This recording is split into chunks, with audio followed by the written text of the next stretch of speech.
भाजप सोबत राजकारणामध्ये सक्रिय असणारे पुण्यामधील वकील संजय सावंत आणि त्यांची शिक्षक पत्नी स्वाती सावंत यांना पोलिसांनी आता अटक केलेली आहे. वकील संजय सावंत यांच्या सेक्रेटरीच्या खुनाच्या प्रकरणामध्ये चंदननगर पोलिसांनी या दोघांना ताब्यात घेतलेलं आहे. यामध्ये यांच्या अल्पवयीन मुलीचा देखील समावेश आहे. काय घडलं होतं याच्या आधी या दोघांची हिस्ट्री तुम्हाला थोडीशी सांगतो. ॲडव्होकेट संजय सावंत हे भाजपच्या राजकारणामध्ये सक्रिय होते. हे राज्य विधी आघाडीचे प्रदेश अध्यक्ष देखील होते.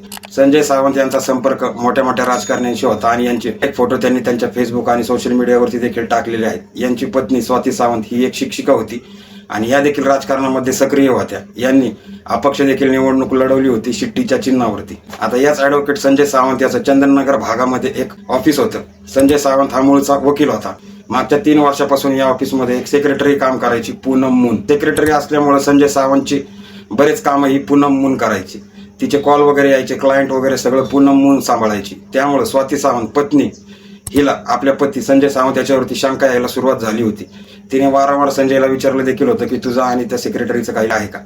तेव्हा संजय सावंत यांनी साफ नकार देऊन विषय पुढे ढकलला होता. 16 एप्रिलच्या सकाळी पूनम मून दररोज सारखी आपल्या ऑफिसमध्ये कामाला आली होती. थोड्या वेळानंतर संजय सावंत वकील तिथं पोहोचला. कामाला सुरुवात झाली होती.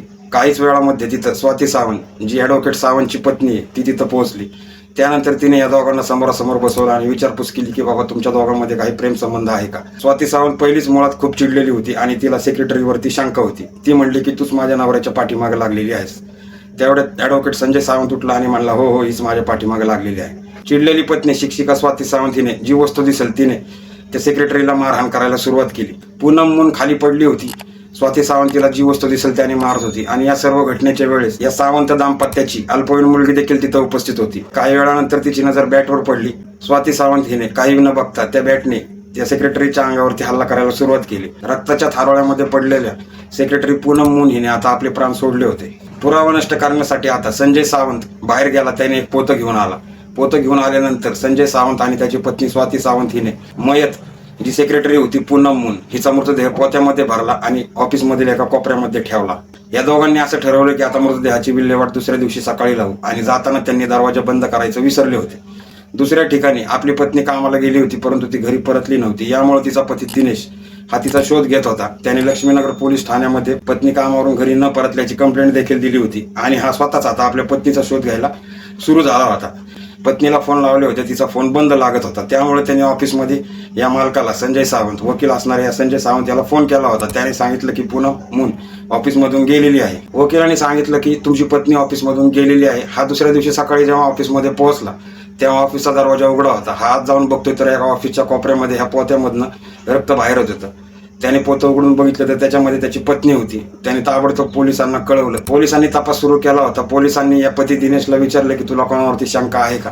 तेव्हा त्याने पोलिसांना सांगितलं की मी वकिलाला विचारलं होतं माझी पत्नी आलेली नाहीये घरी. तेव्हा त्यांनी सांगितलं होतं की माझी पत्नी कामावरून घरी निघालेली आहे परंतु तिचा मृतदेह ऑफिसमध्येच आढळला होता. म्हणून साहजिक त्याला ते शंका त्या वकील संजय सावंत याच्यावरती होती. पोलिसांनी सर्व तांत्रिक तपास केला. मोबाईल लोकेशन CCTV फुटेजच्या आधारे तपास केला आणि त्यानंतर ॲडव्होकेट संजय सावंत त्याची पत्नी स्वाती सावंत आणि अल्पवयीन मुलगी यांना त्यांच्या राहत्या घरातून चंदननगर पोलिसांनी ताब्यात घेतलं होतं. पोलिसांनी या तिघांना ताब्यात घेतलं आणि विचारपूस केली. विचारपूस केल्यानंतर या तिघांनी ही कबुली दिली की पत्नीला संजय सावंतवरती शंका होती की तिचा आणि सेक्रेटरीचा अफेअर सुरू आहे आणि या शंकेच्या रागातून ती ऑफिसमध्ये आली आणि त्याच्यासमोरच तिने हे सर्व कृत्य केलं होतं. या तिघांनी आपला गुन्हा कबूल केलाय. मुलगी अल्पवयीन असल्यामुळे तिला सुधार कारागृहामध्ये पाठवले आहे. या दोघांवरती भारतीय न्याय संहितेच्या विविध कलमांतर्गत गुन्हे दाखल केलेले आहेत. भाजप बरोबर राजकारणामध्ये सक्रिय असणाऱ्या या दाम्पत्याची चर्चा पहिलेही होत असायची परंतु आत्ताची चर्चा सुरू आहे ती म्हणजे सेक्रेटरीच्या केलेल्या हत्येबद्दल. धन्यवाद.